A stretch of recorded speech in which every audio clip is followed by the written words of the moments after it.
Let's do it. A special, they finally did an edition of The Script, the podcast on the Ohio State Buckeyes. His real name is Cardale Jones. His nickname is Beanie Wells. I'm Dave Holmes. 27-9, guys. We're going to talk Indiana in a bit, but we're going to bathe in this win for about the next 15 minutes. After the win over Michigan, Ryan Day said, there's a lot of things I've wanted to say when I was going to get up here, but I am going to win with humility. Cardale. That you did not win with humility. Give me your take on winning with humility. Man, you know what? I think over the history of this game for Ryan Day's head coaching tenure at Ohio State, it has been no humility on the other side of this. And I get it, it's a rivalry. You got to poke fun at some of the things when you put yourself in position to win big games. Over the last couple of years, Ohio State on paper has been the better teams, but Michigan has found ways to win those games. And you see some of those comments from that staff. I go back to the point where Ryan Day took over as head coach the first year and Jim Harbaugh coming out and saying, you know, people think they hit a home run. They're starting off on third base and blah, blah, blah, and all this other stuff. And then, so it started with him and that rivalry very early. And then the whole cheating scandal and everything that was going on with Michigan, all to prepare for Ohio State. No signs of respect to the game, no signs of respect to the rivalry. I'm telling you right now, as we talk about humility, right, and winning that game with humility, maybe if it was a home game, I'll feel that way, but I just won in your stadium. I'm doing my best to let this thing sting as much as possible for another 365 days. So what would you do? Would you have busted the flag out? I would have had my players, because I just locked down the Big Ten championship game. I would have had my guys, right? You know who the guys are, probably the two depth guys. Hey, get in the locker room. But before the game, I would have made sure I had a special conversation with another group of guys, maybe some walk-ons, maybe some, I'm going to throw some names out there, some Craig Fadas, some Joe Burgers, you know, some of those type of walk-ons guys I play with, right? And some young up-and-coming guys that on my team that we know go red shirt, so you ain't going to play next week anyway. So I'm telling them guys, you go plant that. I'm gonna sell it to everybody else. Oh, keep my guys out of here. Keep my guys. What's that over there? Whoa, that would have been. Is that a non-scholarship planting the flag? Whoa. I told them, I'd have told my walk-ons, I'd have grabbed them by that V at HS. I'd have pulled them close. You want to be on scholarship this spring? You want to be on scholarship this spring? You want to make a name for yourself? I would have had him so hyped he would think he was about to start. I would have like this after the game because we about to whoop they. Yeah, you go plant that. That's what I told him. I would have had him so hyped. I would have bravehearted a group about 14 to 20 guys. I would have bravehearted their ass. They would have been I'm sorry, but I'm passionate about that. They would have been the Navy SEALs going in on the first line of defense. I want you guys to go wipe these. All right, so Beanie, we have humility of Ryan Day. We have quite the opposite from Cardale Jones. Where are you on how do you win this game? Look, I would have rubbed it in their face, and no question about it. I would have been excited to get out there and, you know, like Cardale said, send some guys out there to rub it in just a little bit, just so you know we're here and you know what we did and you know what you were experiencing the last couple of years isn't about to happen moving forward, but I don't think I could top Cardale's story. How he had a monologue on everything he would have did. It would have been 100%. I'd have been like, what you see that shot with Coach Day, you know, with Coach Moore, like, hey, yeah, no, we get my guys out of here, get my guys out of here. Go. I want almost all of my guys to the locker room now. Then I would have been, I said, in that speech, I would have bravehearted my guys, grab them. Yeah. I'd be like this. Now I'm gonna throw you under the bus in the media after the game. Yeah. Who was number 94? Who's 98? I don't even know that guy. He's on our roster. How that flag I said, but here. listen, you don't worry about school in the spring. Right. Don't worry about school in the spring. I said, you're going to be a legend. Right. I'm dying. So they get off to the shaky start, right? The big run, they get a field goal. Julian throws maybe his worst pick of the entire season. Was there any part of you guys that had a little bit of here we go again mindset earlier, or did you know this was on lock the whole time? The minute that our defense put the clamps on him and limited him to 3 points, I was like, yeah, no, I'm good. I'm good. I've seen everything I need to see out of this defense for this game to know that no matter what Michigan tries to do and throw at us, no matter how many mistakes we may make on the offensive end, our defense is stepping up. So I had no worry whatsoever. Well, I'm on the opposite side of that. I want to say so much of a worry, but I did have a feel it started to go the way it went last year when Michigan 3, 4, 12, 2, 6, 8 those type of runs that was carrying to happen that ultimately wear on your defense if you can't get things going on the offside of the ball. They came out, I think their first run was over 10 yards. It was like 30 yards. Oh, yeah. 35 yards. So they bust one. So I'm like, okay, well, field goals can win this game. We saw it last year. Yeah. So, and then Julian comes out and throw the interception. Michigan capitalized on a short field position. I'm like, okay, we about to see. I don't start to naturally get those feelings to that point that you're trying to describe, Dave, until the second half. Because now those drives are a little bit more meaningful because you know the way they're going to play football, especially with limiting Bryce Underwood to taking shots downfield. At that point, that 10, 11, 12 play drive is minus 2 drives for you in the second half because it's eating up so much clock. So I didn't feel that in the second half at all. Clearly, they had a nice lead going and really controlling that game. But the first 2 drives, I'm like, uh-oh, this looks like last year. Yeah, that was my vibe. I don't panic till mid-late third quarter. I was trying to calm Buckeye Nation down on Twitter because they're like, here we go. But I said, no, I did want to see the response because it does pop in your head as a player. Like, oh, we know it. We've seen this 4 times in a row. Yeah. So I like the response from Julian. For sure. And I wanted to see some of that as well because Ohio State hasn't really been punched in the mouth. Okay, you can say Washington went down and they scored first over versus Ohio State, but that really wasn't a punch in the mouth. The punch in the mouth came from after the interception, and then they got a few more points on the board. Then Ohio State tested that own blood. Let me respond. I think, we respond that drive, going for it on 4th down, converting with Jeremiah Smith on a double move and things like that. So I wanted to see that. It reminded me of that type of game we saw from Indiana a few weeks ago versus Penn State. How do you respond when you get punched in the mouth? Right. I got to ask, Dave, you were there. You were at the stadium. Yeah. So I read something or I heard something that Michigan came out of their tunnel like pretty amped up, pretty hyped up, and Ohio State came out so militant. Is there any truth to that? It was. So Sharon kind of sprinted out like he almost went full Dabo, like during pregame. like he was hyped. He was hyped. Ryan Day just casually walked out, and the Michigan fans were just raining obscenities on him. And first off, I love the Michigan entrance. I love that tunnel because they're on top of you. Both teams. Yeah. I love it. Ain't no hiding. No, there's not. So they're raining on him, and they're yelling all sorts of things at him. And Ryan looks up and just casually lets out like a little smirk and just strolled right onto the field, almost as if, yeah, we got you this time. It was this very quiet confidence that he had all week. We said all week he seemed way more loose than the last couple of years. He seemed a little puckered last year. He didn't feel like that this year. So it was a different Ryan. It was almost, pregame vibes were good. Yeah, I mean, you could tell the way the team, entered the game in the field. Obviously, you got a couple of players that are amped up and you're watching it and you're seeing them out there on the sideline in warm-ups, but it was almost like everybody had this uber focus on this game and like, we about to whoop these boys. Like, you don't even know what's about to happen. Exactly. Yeah, like, that's exactly how it was. Yeah, I'm not about to waste my time and I'm not about to rah, draw with you. Yeah. We about to go out here and do it. Yeah, really it was. So I think with Ryan Day coming off the national championship, coming off the extension, coming in through this season and the momentum that they have at this point, it's not like I'm coaching for my job. Exactly. Right. It's not like I'm coaching for my livelihood. It's not like I'm coaching to be loved anymore. I know I'm here at a place where I'm going to have a long, successful future at. And now I can coach and be more loose. And the players was too. Yeah, it was almost like this was the last game of a season. If you go back to last year, it was like that started a chapter when they had that ugly 13-10 loss. 16 straight wins now. That's crazy. Then. So he's gone full Miami Dolphins. He's done it. It was full circle. This was like the final chapter of that, and now a new chapter starts here in the playoffs. Do want to ask you guys a couple calls here.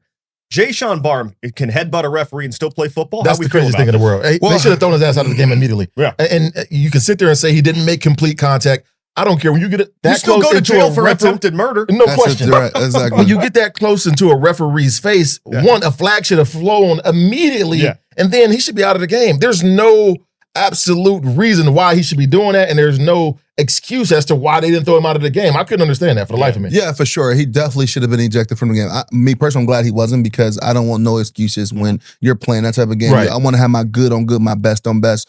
And in that type of scenario, and the Michigan fans, he is one of their best players on defense. The Michigan fans could continue to cry over the Jeremiah Smith touchdown, touchback, whatever you want to call it. Yep, we'll get Let's there. take that off the board. Well, we still win by double digits. It doesn't matter. But yeah, he should have been ejected. That's like rule number 1 in all the sports. You don't put your hands or you don't touch or you don't make any contact. You don't even say with the you refs. rarely say anything to a ref. Yeah, so Exactly. okay, you mentioned the Jeremiah Smith. So we're in the press box and they say the previous play's under review. We're all looking around like, why? We thought, are they seeing if his feet are in? Clearly he's in. We had no idea that there was this microscopic bobble. Where do you guys come down on this? Because my theory personally is that when we go to replay nowadays on what's a catch, what's not a catch, all this stuff, everyone turns into trying to be the smartest guy in the room, like they got a PhD in replayology, and we're trying to make more out of it. I feel like if you show that play to Gale Sayers in 1955, he'd be like, what are we even doing with this super slow-mo, the ball? To me, it's just we're overthinking it when we look at these plays. Your guys' thought. That was a clear-cut touchdown in the situation, in the sense that he beat the guy. The ball's tapped as he's going in the end zone, but he was going to score that. He was going to score that touchdown, and the ball crossed the goal line. That's the clear definition of a touchdown. The ball crossing the goal line. I don't know whether you can sit there and say he has to have control all the way through. No, we know Jeremiah Smith was scoring a touchdown in that situation. Yeah, and that was my argument too. I think a little bit now. I don't know the fine print definition that's in the rule book for those type of scenarios and situations, but my thing was more so not a fumble. Well, did he have possession? Didn't have possession. It's incomplete pass. Sure, right. And now Michigan get the ball in the middle of the field versus a fumble back, touch back, now they get the ball at 20. I thought it was that conversation versus the fumble conversation until you take it to Twitter and then on the middle, that was a fumble out the back of the end zone. Don't matter. Ohio State win by double digits. So he catch or not, I really personally don't care. It was nothing Michigan can do that was going to score on Ohio State defense or ultimately help them win that game. So I mentioned that I didn't panic about the 6-0 deficit early on. I have been panicking about Cardale Tate the last few weeks. I have been on team worried when it came to Cardale Tate. He's out there and he makes a difference. So you guys' reaction to Cardale Tate looking pretty healthy out there. But I was glad as hell that he was out there because I knew we would have to have both of our horses in the stable to be able to operate this offense. And it was clear as day with Jeremiah and Cardale how much the run game was able to benefit from that. They were so worried about Jeremiah doubling him, and then Cardale Tate, his ability to hit you over the top, and worried about him. We had those run lanes. Bo Jackson was able to gash him consistently. And then Cardale coming in, playing in that game. Obviously, he makes a great play. He did what he was able to do on a consistent basis all season long. Like you said, he didn't look like there was anything wrong with him. I'm glad as heck he was able to be out there and play and help us. And he probably has maybe one of the greatest pictures in the end zone in this rivalry. That's him top standing 5. with his hands on his hip like this. That is definitely one of the iconic pictures moving forward. It's a top 5 pose in the history of the game. For sure. I mean, with him and having an opportunity to get back in his game as healthy as possible to play and perform at a high level. I mean, you got a 50-yard touchdown pass. I mean, you saw it early in the first play of the game. They went for a go ball on him. It's like, hey, he's good to go. Right? So I think it speaks more to his character. Over the last month and a half, we've been hearing rumors about, he was going to shut it down for the rest of the season and pull a JS in and all these other things. And honestly, if those rumors was to be true, I was on his side. I'm like, he's going to be number one receiver taken in this draft. He got a national championship. We talk about legacy. I think those two things are more important than you talking about your record versus Team Up North. I'm glad he has that win under his belt and hopefully another national championship to ride out in the sunset for Ohio State. But if he wasn't to come back, I think what he done up until this point, minus this Michigan game, earned him the right to be one of the top receivers in this upcoming NFL draft. Once again, the Ohio State defense doesn't allow a touchdown. So we're talking under 17 points. All 12 opponents. First team to do that since Florida in 1975. A few years ago. Beanie, you referenced it earlier. I mean, this defense to do what they've done and now to do it on the biggest stage. And let me flip this. Okay, so Ohio State has that 20-play drive that ends in a field goal where Michigan couldn't get off the field. That was the Jim Knowles defense. Not last year. Last year's defense played great in 13-10.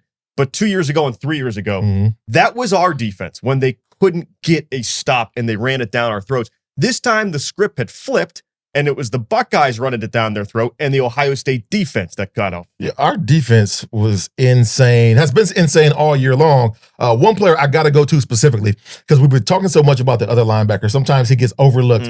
Sonny Styles was amazing in this football game, all over the field. So I got to give him his kudos because he straight up ball. And, to be in this game and not have not win versus the school up north ever, and for this to be the first team to go out and do it for everybody on that roster, congratulations. But the defense, man, they are amazing. The position that Matt Patricia puts those guys in, and not even just the position, them understanding the details of the defense to be able to execute on a consistent basis is more important. I mean, those are NFL players out there playing an NFL-style defense that can't be had any yards on. I mean, nobody can score on them. Nobody can move the ball on a consistent basis. Yes, you may have a drive or two to where you move it, but they ultimately figure it out. I mean, this defense is definitely going to win us a national championship. Yeah, for sure. And Dave, I want to go back to the comment you just made, and I don't think this was the ultimate stage yet for our defense.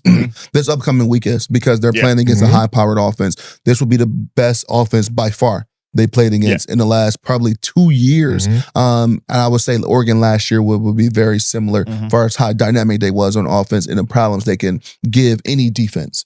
So I think once, and like I said before, I don't think Michigan was going to put Bryce Underwood in a position to say, go out there and win this game for us, right? I mean, they did exactly what I anticipated them to do, run the ball, try to have some third down success in the pass game was clearly not there, but they didn't want to drop him back and say, go out there and win this game for us. Now, Indiana, that's going to be the real test. They have the Heisman Trophy frontrunner. They have some real Cooper Jr., Surratt. These are guys running backs. Yeah, these are guys that we talked about all year with CBS and how dynamic this team is. And at this point, I think Indiana is a little bit more battle-tested than Ohio State.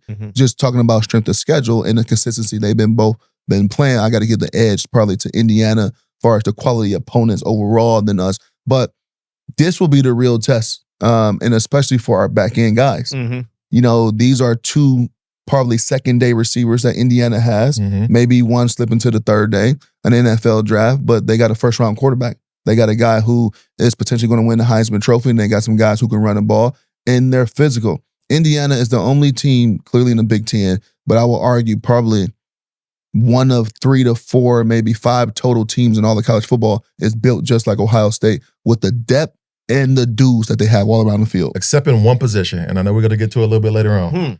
Yeah, one position, Ohio State. Is that a tease? Yes, absolutely. Okay. Well, let's wrap up Michigan with this. I'll say this. It was a different celebration, all right? I was on the field in the fourth quarter, and I was on the field of the national championship game, January 19th. Okay. Humble brag, right? Okay. I'm dropping names here. All right, so I was on the field for both those celebrations. The one in Atlanta, to me, guys, felt a little more like this was our celebration because we kept our locker room together. We did something no one else thought. This Michigan celebration was a community celebration. The players were jumping in the stands. They were they were all about the fans. After the game, Ryan Days talked about the fans over and over again. This was for the people who supported this team. This felt different. And Cardale, I know you feel a certain way about this. So there has been this huge debate over the last year. What would you rather have? A win against Michigan or a national title? Well, now you've gotten both of them. So if you are on team Michigan matters more, are you okay now with the Buckeyes just laying down and going one and done in the playoff? Because that's what that crowd claims. They claim they just got their title. This is why I think this was such a community win, because it was Ryan Day's first win versus Michigan as a head coach. 2019. He was 2019. Really? He's the third base game. 1-4. That's the third base game. That's the third base game. Yeah, you're absolutely right. Well, I think there's as a big monkey off his back. And I think this is why fans probably feel that type of way. Because now you have not just Michigan fans pointing fun at you, we beat y'all this year, but you got fans at other college bases. We beat, y'all can't beat Michigan. That's true. Y'all can't do this. Yes. So, y'all might have beat Notre Dame, but y'all lost to Michigan, though. Yeah. Y'all might have beat us in the national championship. That's why I think some of the fans say this means more to them, because it shuts that type of stuff down. We all know it's going to be one team that win a national championship every year. And I think it's more likely for you to run into a fan team who did not win a national championship versus a fan that can't say, "Oh, y'all lost to Michigan." So you're gonna be hit with that comment more if you lose to Michigan versus you won or lost a national championship. True. So that's what I think the outside perception is for a lot of fans that's not a part of the rivalry. They jumping in, they have an opportunity finally to throw a stone, right, at Ohio State because you didn't beat Michigan over the years. And my argument to that, I guess, what would you rather have? Like you said, now, how do you feel if Ohio State lay an egg, in the playoffs? Are you going to be like, oh, this season was still a success?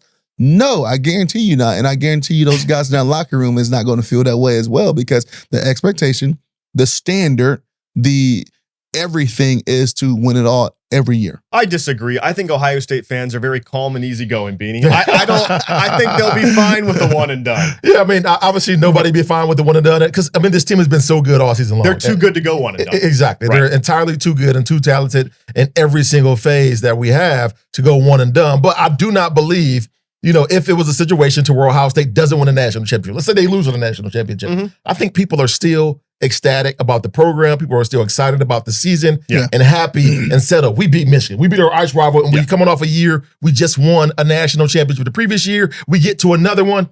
Hey, it happens. I agree. I'd love to see them go back to back, but let's say they did that. That means they've won, 20 out of 21 games, a national title, like 7 top 10 wins. I mean, at some point, you're going to lose another game, but not to that team up north. Last thing on this, Brutus. Are we cool with Brutus? Jesus Christ. I mean, Brutus went full gangster. Continue to be. I guarantee you it's a black guy under that Brutus mascot has said that. You know what? Maybe not, because they don't know about cursive, right? They don't know if they're doing cursive anymore. But anyways, no, I think what I wanted to comment on, I figured we'd get to it. When you said Cardale got one of the best pitchers in that rivalry history, Brutus is up there in that top 5. Yeah. Brutus is up there in that top 5. For him to be able to X out the MIM and script Ohio during the game, before any Michigan people that's crazy. run over there, during the game and get some pictures. Oh my God, Brutus! Like, how did they not see that? Right, man, Brutus. Me and him would have been tight in college, but doing stuff like that. You took Brutus out on High Street that night. I promise you, if I was watching that happen and I was on the sideline of the game, I probably went over there and helped him. Like, let's do it, let's do it. Hun, draw this next. It was good stuff, man. The Buckeyes finally get that Bucky off their back. But next up, number 2 Indiana. Coming up next here on The Script, we're going to break down the Hoosiers in one of the most anticipated Big Ten title games in history. College football not feeling as juicy as it once did. Well, let me put you onto something that'll shake up your Saturday and every other day of the week. Because now that Wendy's has crispy chicken tendies and a powerhouse lineup of new sauces, it's time you transfer to the hottest team in the league. That's right. Team Tendies. Wendy's Tendies, they're making their undeniable rookie season one for the books. Enjoy first-string flavor from some 5-star recruits. Rep your new favorite team everywhere you go, but make sure you cheer with your mouth closed. Take it to the end zone of savory sauces like honey barbecue, creamy ranch, and that new Wendy's signature sauce to experience a total taste bud blitz of flavor. It's time to join the team that won't upset you with an upset. Taste the phenom that's gracing the gridiron with its juicy, crispy, and tendery tendencies. Don't fumble the bag. Commit to Team Tendies and call the most delicious plays in the playbook. All right, huddle up. Tendies on 3. Tendies on 3. 1, 2, 3, Tendies. Let's do this. Wendy's Chicken Tendies now at participating U.S. Wendy's. Support for The Script comes from Google. Every August, we talk about new rule changes coming to college football, but now that we're in the middle of the season, it's hard to follow the real impact these rules are having on the game. And I'm talking off the field, too, with NIL and transfer portal. But with AI mode in Google search, you can just type in, how have this year's college football rule changes impacted the season so far? And AI mode will pull together the key details and give you a summarized AI-powered response. It's perfect for those big, nuanced questions that don't have one simple answer. It doesn't in there. Let's say you want to keep going deeper. With AI mode, you don't have to start a whole new search. You can ask direct follow-ups to learn more about specifics or explore related ideas. So whether you're wondering about a complex scheme, a new rule, or the details of the transfer portal, with AI mode, you can just ask Google. So the Buckeyes are moving on now to the Big Ten championship game. First time ever we get 12-0 against 12-0. Number 1 Ohio State, number 2 Indiana. Buckeyes haven't been here, guys, since 2020. Little Rona Bowl there. The Hoosiers have never been there, and they haven't won a Big Ten title since 1967. Oof. The vibes are going to be immaculate because Lucas Oil Stadium is about 50 miles north of Bloomington. We know the Buckeyes travel well on I-70 West. What do you guys think the vibes are going to be like on Saturday night? Oh, it's going to be nuts. It's going to be crazy. I mean, Indiana's going an hour away, so it's essentially a home game for them. But Ohio State has been to Indianapolis so many times in the Big Ten championship, and it's only 3 hours. So it's going to be about 50-50 in that stadium. I mean, I can't wait to see it. I definitely believe. You don't think it's going to be 50-50? Oh, no. You think it's going to be more Indy? I think the Hoosiers are going to fill that place. Dominate that. The Hoosiers don't even have that many fans. Whoa. They got some new fans that may They be do there. now. Okay. They do now. Like worms after the rain. You know how many worms after the rain I've seen? How many dudes suddenly have undergrads from Indiana over the last 20 Exactly. months? I don't know what's been happening the last 8 weeks of just the world, and especially how much we travel for work. But I've seen so many Indiana hats and all hoodies of a sudden out of nowhere. But I get it. I mean, you guys didn't probably want to, put that on full display. By the way, Indiana has a great musical program at their school. Shout out to my boy Colin McNair. Anyways, I would say this Indy is going to be dominated by the Hoosiers because one thing as well, Indiana basketball plays Louisville basketball at 2 p.m. Saturday night as well. In Indy? In Indy, downtown Indianapolis. Wow. Oh, it's going to be crazy. Wow. So that downtown Indy, for the first time with the Buckeyes are in town, I think it's going to be dominated by the Hoosiers, with also only being an hour away. I mean, Indy is a nice drive over from us, from Columbus as well, and we know how big Buckeye Nation is, but I do think for the first time going on a road trip or a bowl game or a neutral site, it's going to be dominated by the other teams. So I get it. Cotton Bowl-ish is what I'm expecting. Well, I get it now that you say that the basketball plays there too. So more fans will probably be there. Yeah. So and they will probably trickle over. You know, I wouldn't say into the stadium because it's a hot ticket to get, but they'll trickle over all around. I mean, with Lucas Oil and the convention center, everything being connected, I think you'll see a lot of, is that maroon? Their colors? Maroon, right? Yeah. Maroon. Is that the official? Is that what they refer to? Does Indiana refer to as maroon? It's a great question. Yeah, I don't know. Like you can't call it red, it's scarlet. No, exactly. I should know this. Yeah, we all should. But I should know this. Well, we only been covering football for I don't know how long. This is why you got to show up to the pre-production meetings. So let's talk about this. Does this game mean everything, or does it actually mean nothing at all? This is what's so fascinating to me. It's 1 versus 2. We've never had undefeateds in Lucas Oil. It's like the most hyped Big Ten title game of all time, and yet both these teams with 99% certainty already have a bye in the playoff. So where do you guys come down on this? I think it means something. And I'm glad that we have undefeateds in the bowl game, in the Big Ten championship. But nonetheless, it means something because none of these guys have won a Big Ten title. In terms of the people on Indiana staff, the coaches and players on Ohio State staff, they haven't been there. They haven't experienced this. So this is great for them. And while the ultimate goal is always to win a national championship, I think this makes conference championships matter. So without question, to me, it means something. Did I say it? National championship? No, conference. Okay, conference. This conference championships matter. And national championships are great, and that's the ultimate goal. But to get there 9 times, or used to be 9 times out of 10, you had to go and win a conference championship. And I love the importance of it, and I think it makes it so we don't diminish it. So I love this for Ohio State. I love this for Indiana, and I think both of these teams, being undefeated as is, they would love to win a conference championship. Let's say Indiana happens to win. They're going to love it if they win the conference championship and they happen to not get to the national championship. Yeah. So it's an easy caveat for one of these teams. Yeah, for sure. I think it means a lot for both. But I do think it means more for Indiana, just the history. I mean, 1967, you said, the last time they won a conference championship pre-Vietnam War is the last time they won a title game. Actually, when they won, it started the Vietnam War. The world was in so much turmoil. What just happened? We need some beef somewhere. I think it means more to them, and I think what they have riding on the history of everything, and then the magical season they're having. I mean, Ohio State, 9 times out of 10 is going to be back there next year. Can't say that about Indiana. Can't say that about a lot of teams in the Big Ten. And historically, Ohio State has been a great team. I think it means a little bit more to them because they're on a historical run right now. First time 12-0 in school history. Have a Heisman Trophy frontrunner. Has a Coach of the Year candidate. And then especially the way they was bounced out of the playoffs last year. Pretty much, by their big brothers, Notre Dame and State. But I do think it means a little bit more. But it means a lot to Ohio State as well. Like Beanie said, none of those guys on that team has a Big Ten championship as well. And this can be another X off that box of what you say they didn't accomplish last year. Well, they beat Michigan. Yep. Well, they undefeated. Now they beat Michigan. Now this will be another X to cross off that bucket list that you didn't accomplish last year, even though you accomplished the ultimate goal of winning a national title. So, yeah, I'll tell you who it means a lot to as well, the quarterbacks. You have Julian Sayin and Fernando Mendoza. All right, right now Mendoza is still leading the Heisman odds, but Julian closed that gap significantly against Michigan. He understood the script. You got to throw that early pick, dig yourself out of the adversity. That's what you got to do. You did your job. You did your job. You made it harder on yourself. No, he played great against Michigan. He handled the cold well. He handled the adversity well. If he goes out there and throws 3 or 4 TDs and beats the Hoosiers, Julian might mess around and win a Heisman. 300 yards, 3 or 4 touchdowns, and a win, I think, wins him the Heisman Trophy. Yeah. You look at Fernando Mendoza the last couple of weeks, his numbers haven't jumped off the board. They hadn't had really many big games. I know he had that big moment versus Penn State, which I loved,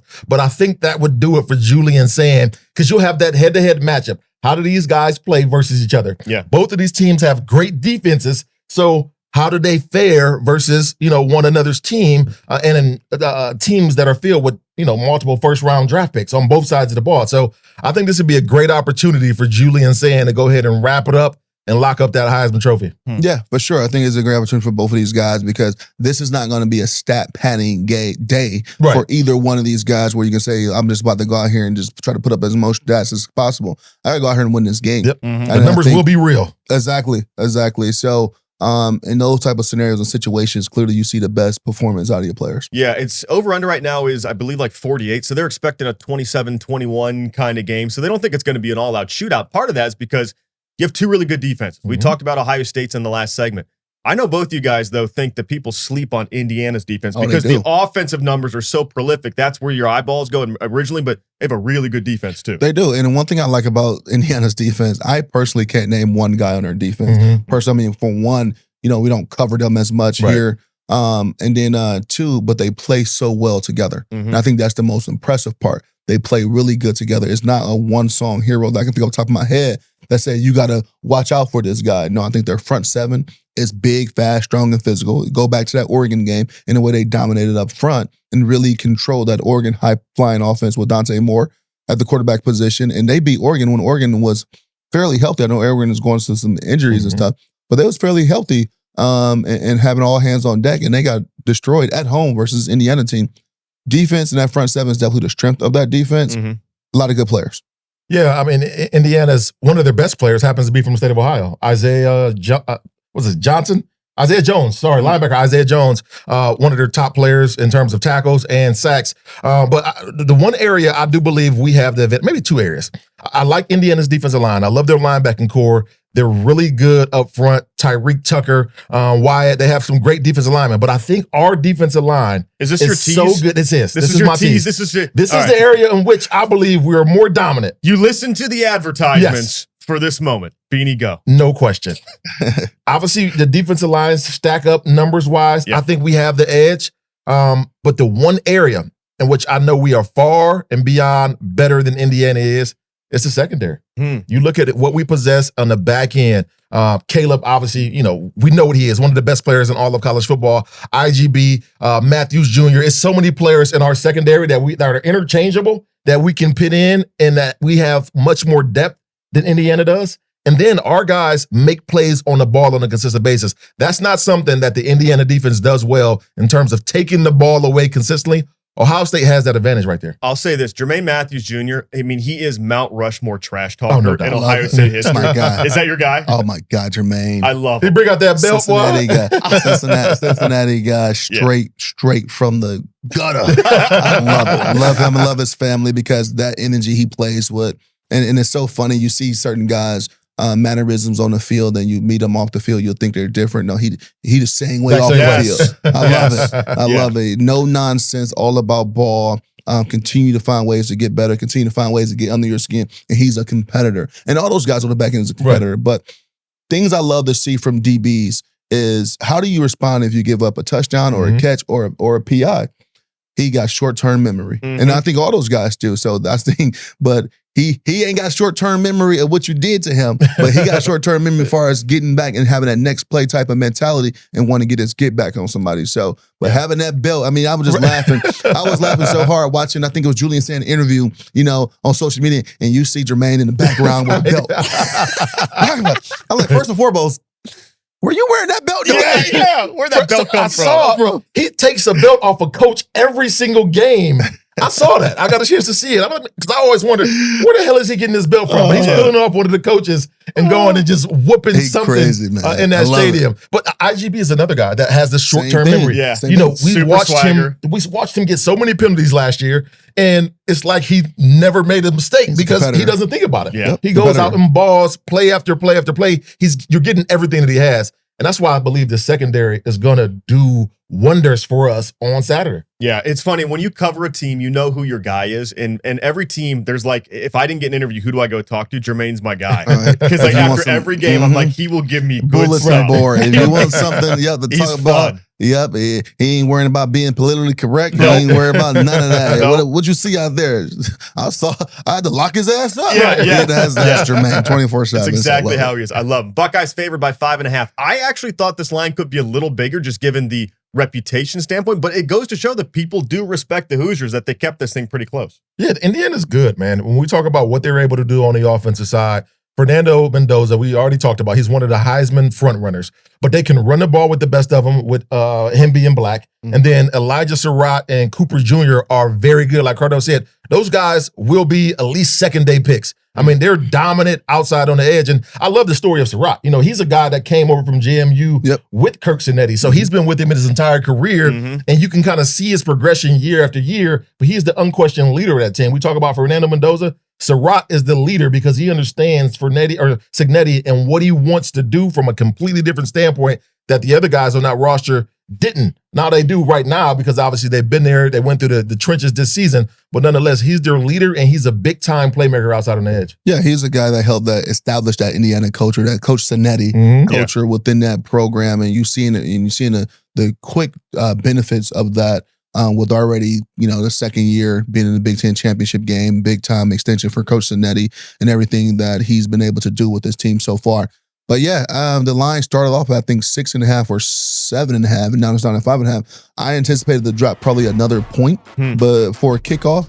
But yeah, I think there's a lot of respect due to both teams, both defenses, both offenses. Like I said, these two teams and maybe 2 to 3 other teams around college football is built the exact same. Yeah. Well, there's the biggest story in college football this week, outside of Ohio State, actually was a head coach making waves. So coming up next here on The Script, get ready. It's Lane Kiffin time. We're going to do that and the rest of the college football in our Dr. Pepper look around the world of college football. Stay with us.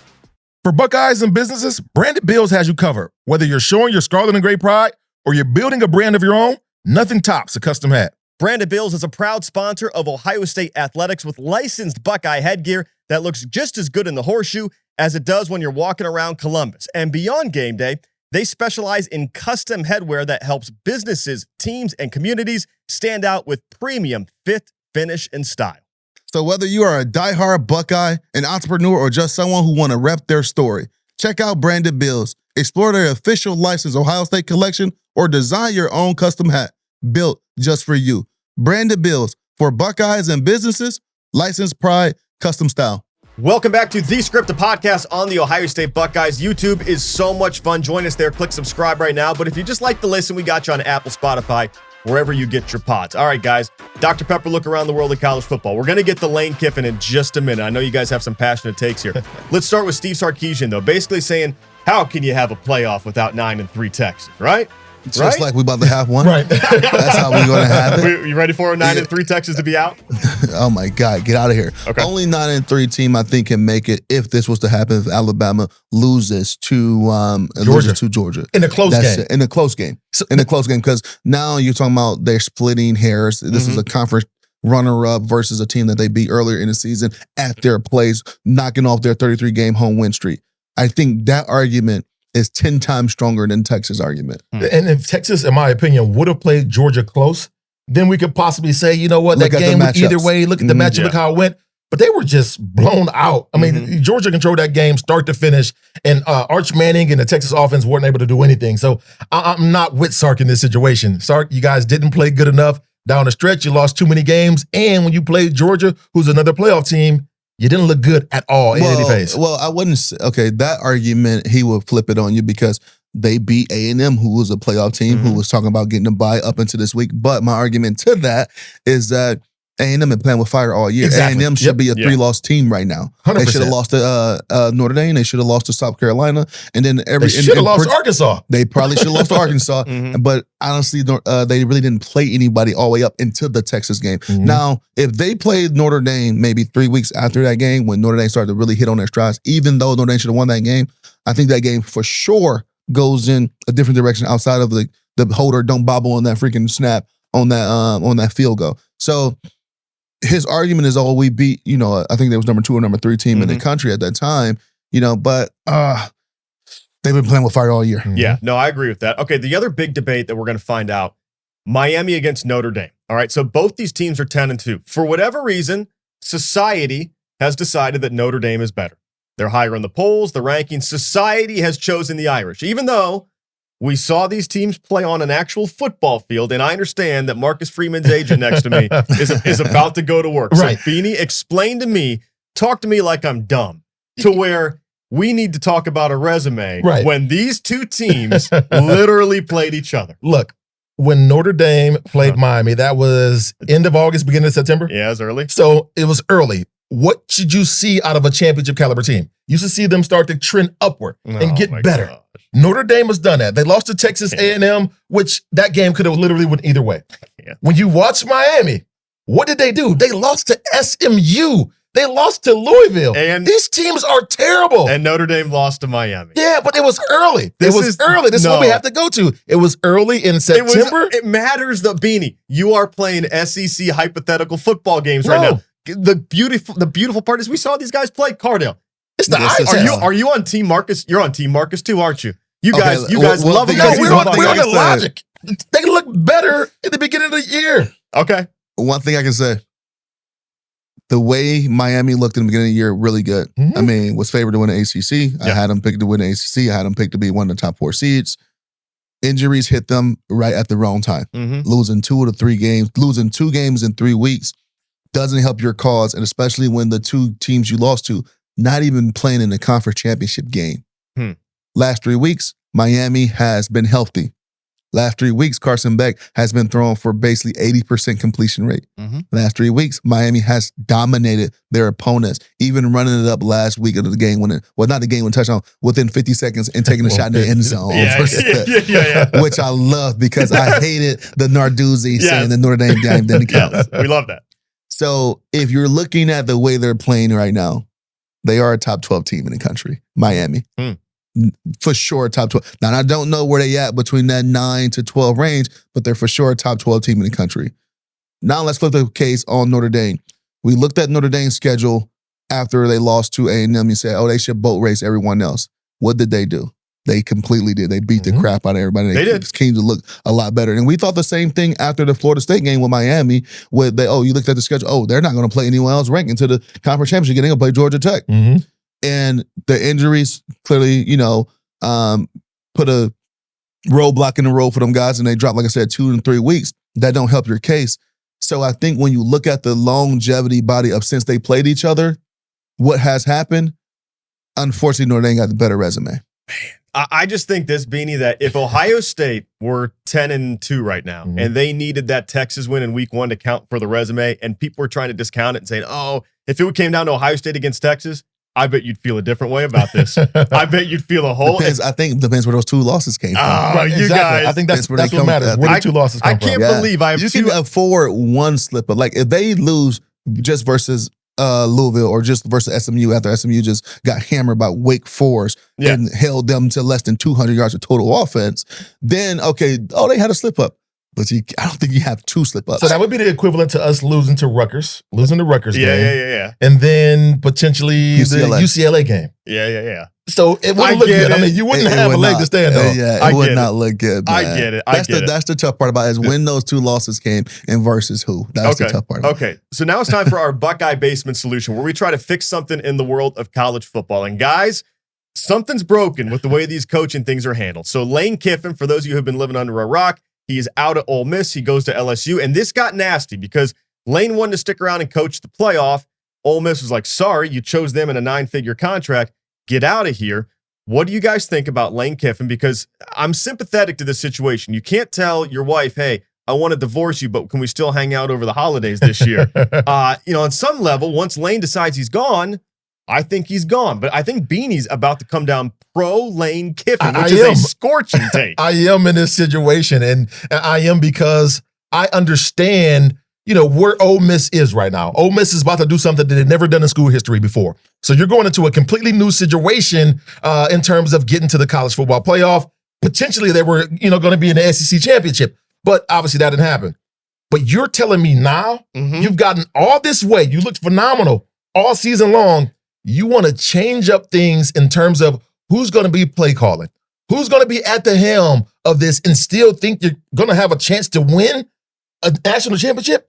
I think it's a foregone conclusion right now. Ole Miss is probably going to be out of there in the first if not second round of the college football playoff, and it's going to be due in part because Lane Kiffin is not there to coach. In my opinion, you can say I'm wrong all day long. I will.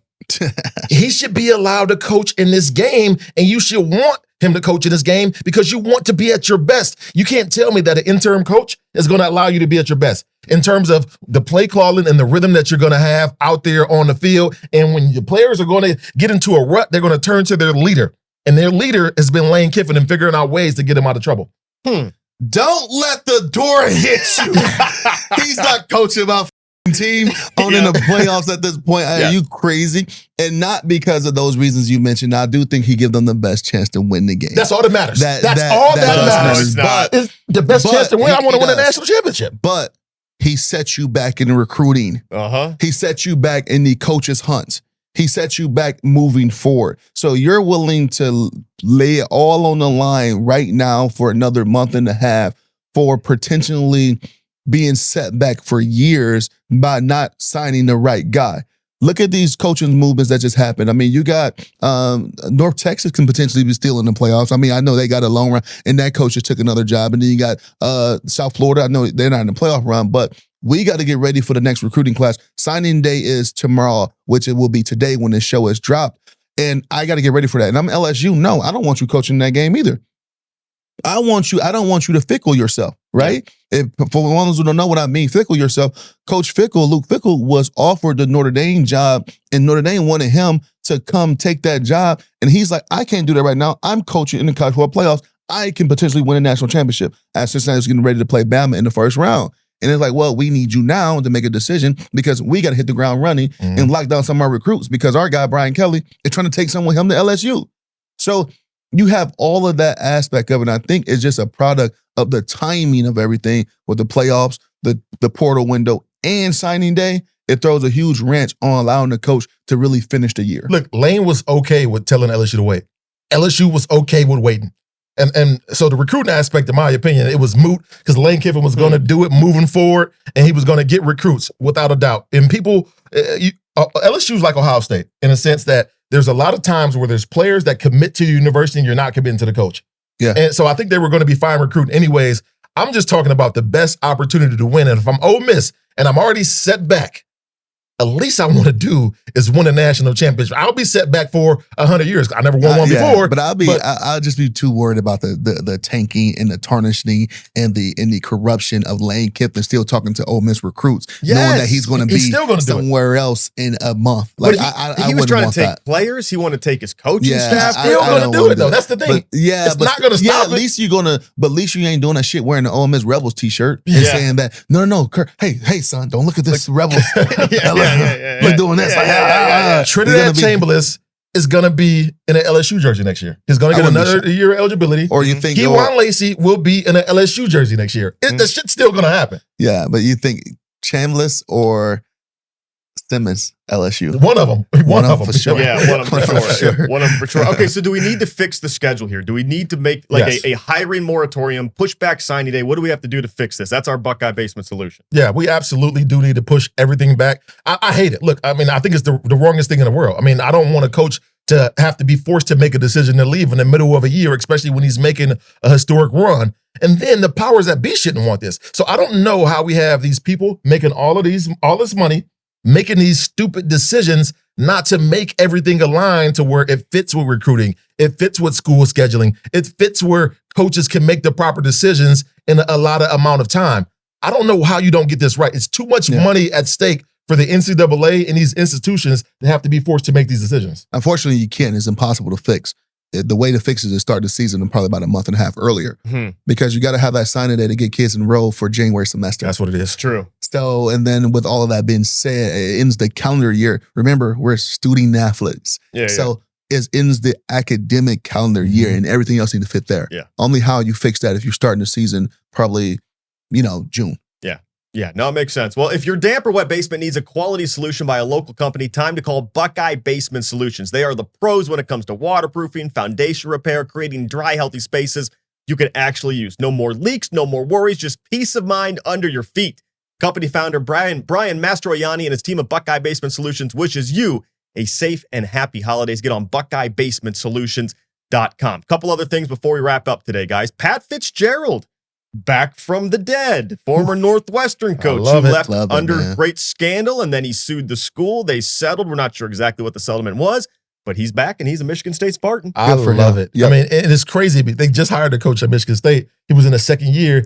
He gets canned, probably because obviously you got an opportunity to get Pat Fitzgerald, and we know how good of a coach he was in the Big Ten. But then you see all of these other schools start to fire coaches because they're saying, I want to win, and I need to win right now. But I love the hire, man. Fitzgerald's an amazing coach. Heck, he coached when we were playing it. Yep. So he knows the stuff. Mm-hmm. Yeah, for sure. I'm happy for Pat Fitz, especially with the scandal coming out, going down under his watch and accused of him knowing what was going on, even though he had players standing on the table for him like he had nothing to do with this. He didn't know.